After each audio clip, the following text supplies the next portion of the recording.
Controversial influencer Andrew Tate and his brother Tristan were released from house arrest in Romania yesterday. The Tate brothers are still unable to leave the country pending their trial on rape and human trafficking charges. The story is on the front of the Independent newspaper today. Now, joining me now to discuss this further is political commentator Bushra Shaikh. Bushra, thank you so much for joining us this afternoon. Now, that's the basics of the story. What do you make about what's happening recently in the ongoing saga of Andrew Tate? I think this is an exceptional story because we can see it being covered totally in the media. Personally, my opinion is I don't think the media is covering it entirely accurately as they should. And I think that's why there is a great deal of pushback from the Andrew and Tristan Tate supporters. I believe that the release off of house arrest is a monumental moment for the brothers, because this is actually quite important, because this might map out and lay out what the future looks like for them.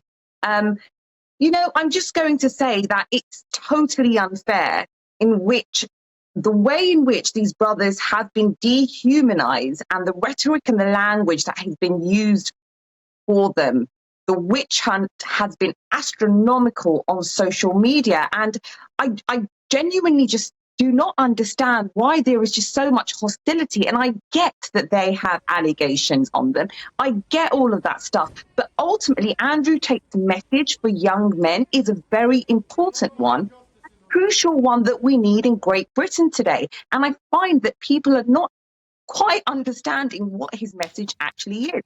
So I completely understand, and sort of like there are lots of young men in this country who are heavily influenced by him, Bushra, but some of the comments he has made about women are misogynistic at best, I think dangerous at worst. I mean, he has boasted about how he doesn't let his women leave the house, and only recently he had a go at Amanda Holden, who simply posted a picture of herself in a bikini, saying as a mother and a wife she shouldn't be doing that sort of thing.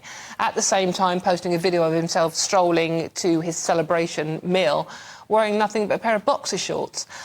He is incredibly misogynistic. I mean, regardless of the rape charges and everything. I mean, how can you defend that as a woman?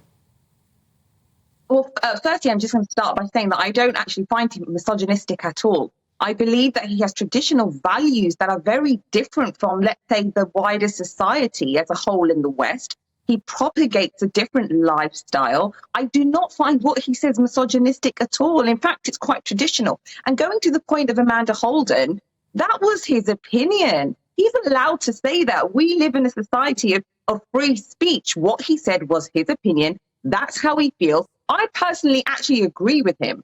I feel like there was a lot of truth in what he's saying, and people can not agree. That's totally fine as well. But then to label someone as a misogynist based on an opinion, for me, is quite frankly not on. Bushra, he has also implied that using violence against women is acceptable. Oh, okay, but this is obviously a discussion that needs to be had, because I personally believe that people don't like the way he says something versus what he's actually saying. He's never propagated violence against women. These are all tiny little clips that have taken out of context many, many years ago. And you know what?